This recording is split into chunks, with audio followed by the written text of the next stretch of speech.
नमस्कार मित्रांनो, रात्रीची नगरी या मराठी सत्यकथेच्या चॅनलमध्ये मी राजेश पाटील आपल्या सर्वांचं मनापासून स्वागत करतो.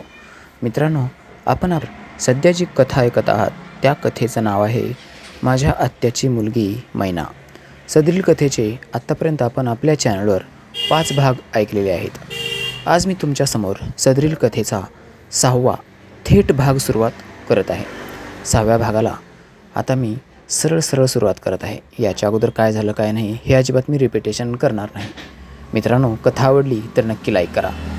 माझी संपूर्ण कथा म्हणजे माझ्याकडच्या सर्व कथा सत्य असतात. जसं काय घडलं ते जशास तसं मी माझ्या शब्दामध्ये तुमच्यासमोर या चॅनलच्या मार्फत मांडत असतो. मला आत्याकडे येऊन 4-5 दिवस झाले होते. मला मैना आवडू लागली होती. आता मैनाला कसं गटवायचं हा विचार मी करत होतो. तिला प्रपोज करायचासुद्धा मी प्रयत्न केला. काही वेळ तिनं मला मस्त गोल फिरवलं. ती मला थाक्याला थुका लागू देत नव्हती. म्हणजे धाग्याला धागा किंवा धाग्याला दोरा असं जे काही म्हणतात ते. माझ्या भाषेमध्ये मला जसं जमते तसं मी कथा सादर करत आहे. तुम्ही थोडं समजून घेत चला. मित्रांनो, जसं की आता मी मैनाला जास्त रिॲक्ट करू लागलो, तिला जास्त मी तिच्याजवळ जाऊ लागलो, तिला जास्त घुलवायचा प्रयत्न करू लागलो, तशी ती थोडी भाव चढल्यासारखी सुद्धा करत होती. पण शेवटी एकदा मला तिच्याकडून ग्रीन कंदील मिळाला. तिच्याकडून एकदा ग्रीन सिग्नल मिळाल्यानंतर सर्व काही आता माझंच होतं. मग मी तिच्यासोबत आंघोळ करायचासुद्धा हट्ट केला. परंतु माझ्या आंघोळीचा हट्ट कसा काय खारिज झाला, त्या आंघोळीच्यामध्ये कसा व्यत्यय आला हे सर्व काही तुम्हाला या अगोदरच्या भागात मी सांगितलं आहे. मग मित्रांनो, मध्येच आता चित्रा आंटी आली होती. चित्रा आंटीकडं बघूनसुद्धा माझं मन थोडंसं चंचल झालं होतं. कारण तिच्याकडं बघितल्यानंतर मला तिच्याकडं बघतच बसावं वाटू लागलं. आज तिने तिच्या अंगावर जे कपडे, तिचा जो पेहराव होता, तिच्या अंगावर जे कपडे घातले होते ते थोडेसे भडक होते आणि एकदम फिटिंग, अशी फिटिंग की एकदम जबरदस्त, परफेक्ट फिटिंग म्हणलं तरी चालेल. तिच्या प्रत्येक अवयवाचं मला दर्शन होऊ लागलं होतं, प्रत्यक्ष किंवा अप्रत्यक्ष. परंतु तिच्या अवयवाची मला साईज समजू लागली होती. तिचे जे बॉल होते ते घट्ट बॉल माझ्या नजरेत पडले. तिचा पदर हलकाच खाली पडला होता. तिचा हलका खाली पडलेल्या पदरामुळे मला तिची घड दिसून आली आणि तिच्या त्या घडीवर माझी नजर एकवटली होती. मी तिच्याकडे खूप एकटक बघतोय हे तिनंसुद्धा जाणलं होतं. आता तिच्या जसं मी तिच्या कशाकडे बघतोय आणि कसा बघतोय, त्यावेळेला तिनं खरं बघितलं तर तिचा पदर सावरायला पाहिजे होता, किंवा पदर जरी सावरला नाही तर तिने मला रागवायला पाहिजे होतं.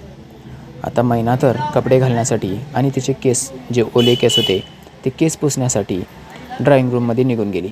तिच्या घरामध्ये जो मोठा हॉल होता तिथे केस विंचरण्याचं सर्व साहित्य ठेवलं होतं. त्या ठिकाणी ती गेली आणि स्वतःचे केस ड्रायरच्या साहाय्यानं सुकवू लागली.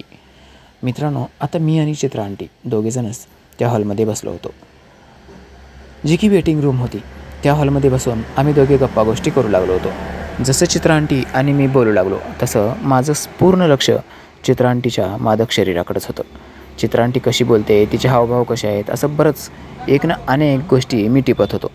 आणि चित्रा आंटी माझ्याकडे बारकाईने बघत होती. माझं बघणं चित्रा आंटीला कदाचित आवडलं असावं आणि ती मला म्हणाली, राजेश, आता इथं आला आहेस तर आमच्याकडं पण कधीमध्ये येत जा. माझ्याकडं घरी कुणीच नसतं, मी एकटीच असते. त्याच्यामुळं जर तुला कधी करमत नसलं तर माझ्याकडे पण येत जा. आणि हो, तू इतक्यांदा इथं तुझ्या आत्याकडे येतोस, परंतु आत्तापर्यंत कधीच माझ्याकडे चहासाठी आला नाहीस, कधी नाश्ता करायला आला नाहीस. मी लगेच म्हणालो, काय आंटी, तुम्ही मला बोलवलंच नाहीत, मी स्वतःहून कसा येणार तुमच्याकडं. मग ती मला लगेच म्हणाली, अरे, ही तुझ्या आत्याचं घर आहे आणि ते माझं घर तुझं नाही का? तुझा काहीच हक नाही का? तू ज्या वेळेला इथं येतोस त्यावेळेला मी स्वतःहून येते, स्वतःहून बोलते. मी लगेच म्हणालो, आंटी, कशाला उगाचच बडबड करतायत? अहो, तुम्ही तर असं माझ्या आत्याकडं रोजच येत आहेत. ते तुमचं रोजचं रुटीन असल्यामुळं तुम्ही येत आहेत. तुम्ही खास माझ्यासाठी थोडंच येत आहेत. खोटं बोलतो आहे का काय मी, सांगा. तशी तिनं थोडंसं मला स्मितहास्य दिलं आणि मला म्हणाली, राजेश, तू खरोखरच खूप चावट आहेस आणि खूप हुशारसुद्धा आहेस. कोणत्या गोष्टीला कुठं फिरवायचं आणि कसं फिरवायचं हे तुला खूप चांगलं माहीत आहे. त्याच्यामुळं तू मला बोलू देणार नाहीस, ही सुद्धा गोष्ट मला माहीत आहे. मग मी म्हणालो, आंटी, एवढं तर सर्व काही तुम्हाला माहीत आहे, मग कशाला परेशान करतायत मला? सरळ सांगा ना. आज आता आला आहेस तर आता घरी आमच्याकडे यायचे आहे आपल्याला. याच्या अगोदर येतच नाहीस, कधी आलाच नाहीस, हे म्हणायची काही गरजच नाही ना. आंटी म्हणाली, हो बाबा, तुझं बरोबर आहे, तू जे म्हणतोस ना तेच बरोबर आहे आणि मी मात्र एकदम चुकीचे आहे, हो ना? तसं मी म्हणालो, आंटी, मी तुम्हाला चुकीचं म्हणलं नाही हो, परंतु तुम्ही म्हणतायत ना, हे आत्याचं घर आहे तुझ्या आणि ते घर तुझं नाही का? यायचं ना माझ्याकडं चहापाणी करायला. अहो तुम्ही मला बोलवलं तरच येणार ना. आणि स्वतःहून तुमच्याकडे मी कसा काय येऊ? तुम्हाला आवडेल की नाही मला काहीच माहीत नाही. आता तुम्ही म्हणलात मला चहापाणी करायला ये. आता चहापाणीच काय, मी जेवण करण्यासाठी सुद्धा तुमच्याकडे येईन. कारण एकदा मला तुमच्याकडून ऑफर मिळाली की बस, बाकी काय मग. बरेच लोक असे असतात त्यांना बाहेरचा पुरुष किंवा बाहेरचा मुलगा आपल्या घरात आलेला आवडत नाही. आता तुमचं एक ठीक आहे, काकांचा स्वभाव कसा आहे काय आहे मला काही माहीत नाही आणि मी त्यांना कधी बघितलं पण नाही. कारण मी ज्या ज्या वेळा इकडं आत्याकडे येतो त्यावेळा त्यांची एकतर बिझनेस ट्रिप असते किंवा ते बाहेरगावी गेले असतात किंवा ऑफिसमध्ये असतात. माझी आणि त्यांची कधी भेट होतच नाही. सकाळी लवकर उठून जातात इथं लोकलला जरी असली तरी, आणि संध्याकाळी येताना उशिरा घरी येतात. मग आता कसं करायचं सांगा बरं. त्यांची माझी काही जान पहिचान नाही, ओळख पाळख नाही. मग तुमच्या घरी मी आलो, अचानक ते घरी आले किंवा त्यांनी मला बघितलं तर मी कोण, कुठून, कसा आलो, कशासाठी आलो, रिकामे प्रश्न नको ना. आणि त्यांच्या मनामध्ये रिकामा संशय पण नको. मग आंटी मला म्हणाली, अरे तू त्या गोष्टीचा नको विचार करू, तू कशाला टेन्शन घेतो आहेस, मी आहे ना. आणि तुझे काका जरी घरी आले पण अचानक जरी आले तरी मी सांगून टाकेन त्यांना मी बोलवलं होतं तुला म्हणून. आणि तू काय एवढा मोठा धडधाकट गडी नाहीस की त्यांनी तुला घरी बघून संशय घ्यायला पाहिजे. आणि असं जरी बघितलं माझ्या घरी कुणी जरी आलं तर त्यांचा संशय माझ्यावर कधी नसतोच, कारण त्यांना माझ्यावर पूर्ण विश्वास आहे. हो का, मी त्यांना विचारलं. तसं ती म्हणाली, हो का म्हणजे? अरे खरंच म्हणते मी. आणि तसं जर बघितलं तर त्यांच्याकडे वेळ तरी कधी असतो रे. त्यांच्याकडे जर वेळ असता ना तर मी असं इकडे येऊन टाईमपास केलाच नसता ना. तुझ्या आत्याच्या घरी कशाला आली असती, मी घरीच बसले असते ना त्यांच्यासोबत गप्पा गोष्टी करत. त्यांची बिझनेस ट्रीप, त्यांचा बिझनेस, त्यांचं ऑफिस, या सर्व गोष्टीतून त्यांना टाईम मिळतच नाही. दिवसात तर नाहीच नाही, रात्रीसुद्धा मिळत नाही. काय सांगू तुला सांग. काकू मला त्यांचे अडचणी सांगत होत्या. आता त्या मला अडचणी सांगत आहेत की ग्रीन सिग्नल देत आहेत ते पण मला काही समजत नव्हतं. मग मी हळूवारपणे त्यांना आणखीन थोडं खुलवलं. मी लगेच म्हणालो, आंटी असं कसं बोलतायत तुम्ही? तसं ते म्हणाल्या, खरं तेच बोलते. मग मी परत म्हणालो, खरंच म्हणतायत का? अरे बाबा खरंच म्हणते, चल तू माझ्या घरी. अगदी सकाळपासून तो संध्याकाळपर्यंत माझ्याजवळ राहून बघ. जर त्यांचा एक वेळ जरी मला कॉल आला ना तर मग बघ. मी म्हणालो, आता कुठं आहे ते? गेलेत आता ते बाहेरगावी बिझनेस ट्रिपला. असं का, मी तिला विचारलं. लगेच आंटी मला म्हणाली, हो ना. मी त्यांना विचारलं, कधी गेले आहेत? लगेच आंटी म्हणाली, आज 2 ते 3 दिवस झाले ते बिझनेस ट्रिपवर गेलेत. मग मी लगेच पुढे विचारलं, मग परत कधी येतील ते? ती म्हणाली, त्यांचं काय खरं आहे. आता बिझनेस ट्रिप यावेळची तर परदेशात आहे म्हणा. आता चांगले 15 दिवस येणारच नाहीत. काय करू मी सांग. घरामध्ये एकटीचं कसं मन लागणार. थोडं बहुत असेल तर ठीक आहे, परंतु आता 10-15 दिवस 20 दिवस जर एकट्या स्त्रीनं राहायचं म्हणलं तर खूपच अवघड आहे. आता आंटीचं वय काही एवढं जास्त नव्हतं आणि घरामध्ये त्यांच्याशिवाय कुणीच नाही. मग मी म्हणालो, आंटी तुम्हाला रात्री घरामध्ये झोप येते का? ती म्हणाली, झोप तर येत नाही पण करणार काय, आता काहीच ऑप्शन नाही ना. मग पुढं काय प्लॅन आहे, मी त्यांना विचारलं. ती म्हणाली, कशाचा काय प्लॅन असणार, आपलं नशीबच असं. जोपर्यंत ते आहेत तोपर्यंत खाऊ पिऊ घालायचं, भाकर तुकडा रोटी काय ते करायचं ते करायचं आणि आपलं मोलकरणीची जिंदगी जगायचं. मी म्हणालो, तुम्ही तर एवढ्या मोठ्या श्रीमंत आहात, गडगंज संपत्ती आहे त्यांची आणि तुम्ही पण असं बोलतायत. लगेच आंटी मला म्हणाली, अरे सर्व काही पैशानं होत नसतं रे. पैशाबरोबरच माणसाला प्रेमाचा ओलावा पण असावा लागतो, तरच माणसाची जिंदगी खरी असते. नुसतं पैसा पैसा पैसा करून काय उपयोग आहे सांग. आपण या पृथ्वी तलावर फक्त पैसा कमवण्यासाठी आलो नाहीत, आपले बाकीचे पण भरपूर ध्येय आहेत. इथं आलो तसं एन्जॉय करायला पाहिजे, मस्त फिरायला पाहिजे, आयुष्य आरामाची जिंदगी पाहिजे असं वाटतंय. मग त्या सर्व गोष्टीसाठी फक्त पैसाच महत्त्वाचा नसतो. मग मी म्हणालो, आंटी तुम्ही एकदम बरोबर बोलतायत. आमच्या दोघांचं बोलणं चालू होतं तेवढ्यामध्ये मैना तिथं टपकली. मग मैना लगेच मला विचारली, काय रे काय आंटीला त्रास देत आहेस? मैनाच्या बोलण्यावर आंटी तिला म्हणाली, असं काहीच नाही गं, तो मला कशाला त्रास देणार. आज कितीतरी वर्षानं मी माझं मन मोकळं करत आहे.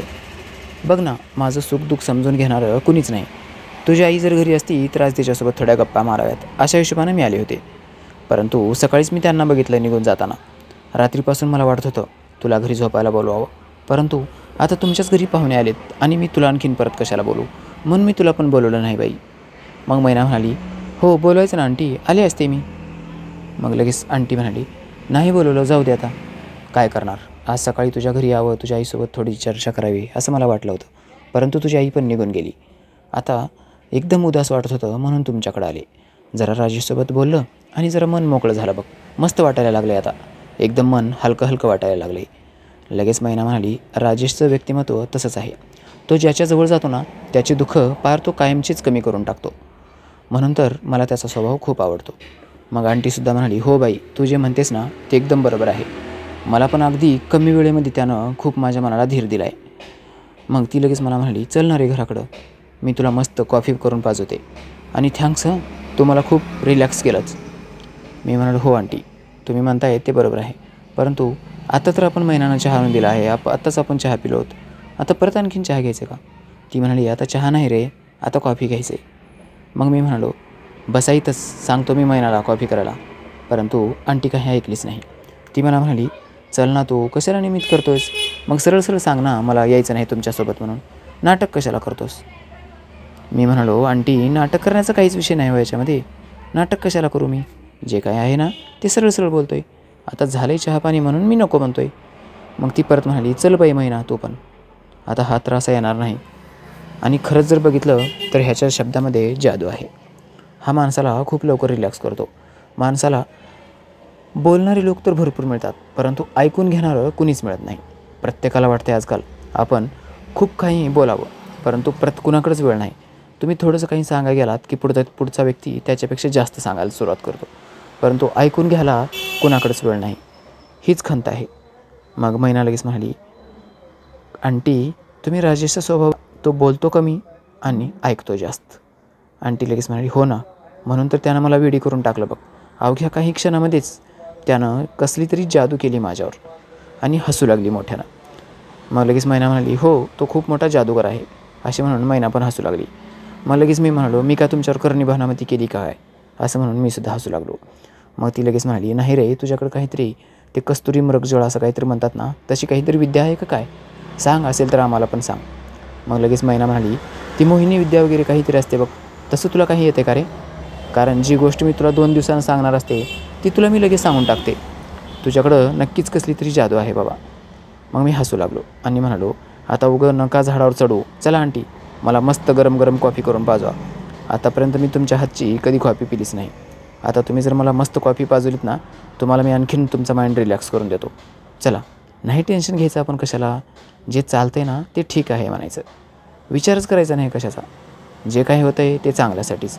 काका गेले चांगल्यासाठी. आता ते बिझनेस ट्रिपला बाहेरगावी म्हणजे परदेशात गेलेत. त्याच्या पाठीमागे पण त्यांचं काहीतरी प्लॅन असेलच ना. आणि परदेशात गेल्यानंतर त्यांना मिळणारं इन्सेंटिव्ह वगैरे जास्तच असेल ना. थोडी पगारपाणी वाढेल, त्यांचा रुतबा काहीतरी जे काही असेल ते जास्तच होईल ना. आणि वर्चस्व कंपनीवर त्यांचं जरा जास्त असेल, हो ना.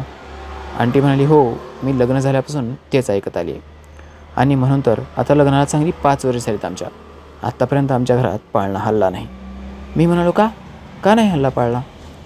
लगेच आंटी मला म्हणाली, अरे राजेश, तुझ्या काकांना वाटतंय घरात जर पाळणा हल्ला तर लगेचच सर्व काही विस्कळीत होईल.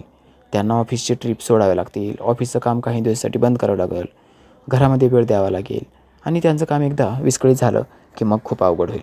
आता सध्या त्यांच्या हातावर करोडो रुपयाचे प्लॅन चालू आहेत. त्याच्यामुळं व्यवसायामध्ये खूप मोठा तोटा होऊ शकतो असं ते म्हणतात. त्याच्यामुळे आणखीन 2 वर्ष 3 वर्ष तर पाळणा हलायचा काही विषयच नाही बघ. मी थोडंसं कपाळाला आट्या घातल्या आणि त्यांच्याकडे बघितलं. एक बारीक त्यांच्या चेहऱ्यावरसुद्धा हसू आलं होतं, परंतु त्यांनी ते दाबलं. मग हळूच मैना माझ्याकडे बघितली आणि मला म्हणाली, काय रे, कपाळावर का आट्या आणलास? तुझ्या कपाळावर आट्या टाकून काय करतोयस? काय विचार आहे? तू काय आंटीला इम्प्रेस करायचा प्रयत्न करत आहेस की काय? अगं बाई, मी आंटीला इम्प्रेस कशाला करू? मी तर आंटीच्या सुखामध्ये आणि दुःखामध्ये सामील व्हायचा प्रयत्न करतो आहे. त्यांना धीर देतो आहे मी. सर्व काही जे काही होतं आहे ते चांगल्यासाठीच होते. आणि हो, जर काका जर म्हणत असतील 2 वर्ष थांबायचं आहे तर काय अडचण आहे. आता इतके वर्ष 5 वर्ष थांबलेत, आणखीन 2 वर्षानं काय, एवढं काय त्यांचं वय लागून गेले का? मैना लगेच म्हणाली, हो, ते आता तर कुठं 20 वर्षाचे आहेत, असं म्हणून मैना खळखळून हसू लागली.